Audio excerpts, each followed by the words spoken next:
छान वाटतंय. काय भावना आहेत आता या क्षणी? सध्या तर रडतोय, पण खरं तर शब्दच नाही आहेत माझ्याकडे.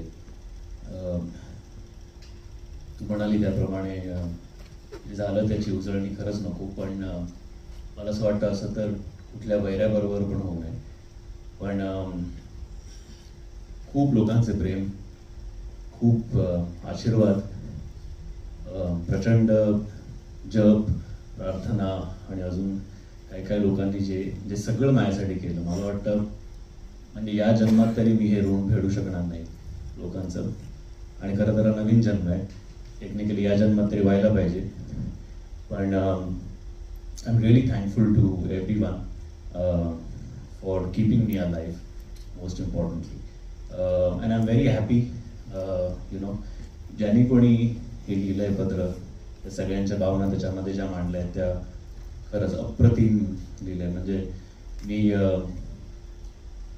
यु नो स्वतःला कंट्रोल नाही करू शकलो, खाली बसलो होतो तेव्हा. पण व्हेरी नाईसली रिटन.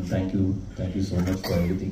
आणि मला वाटतं या निमित्ताने जेव्हा मला म्हणजे या सगळ्या वातावरणामध्ये जेव्हा सांगितलं की आपण फिल्म रिलीज करतोय आपली ही अनोखी गाठ, तेव्हा मला इतका आनंद झाला. कारण मला वाटतं कुठल्याही कलाकारासाठी फिल्म रिलीज होण्यापेक्षा मोठं अजून काहीच गिफ्ट असू शकत नाही. So I really want to thank महेशदा first of all, Zee studios, Mangesh Kulkarni, Ashwin Patil, त्यांची सगळी टीम, की त्यांनी हे ठरवलं की आपण 1 मार्चला फिल्म रिलीज करूया. कारण मला आज खरं तर पहिल्यांदा मी टेक्निकली घरातनं कामासाठी म्हणून असं बाहेर पडलोय.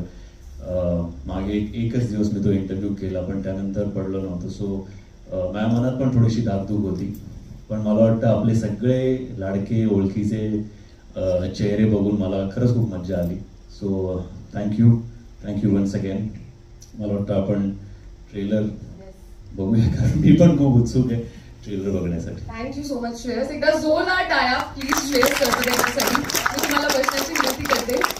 Thank you so much. मला तू अरे तुरे केलंस तरी चालेल, कारण माझा आत्ताच पहिला वाढदिवस झाला 27.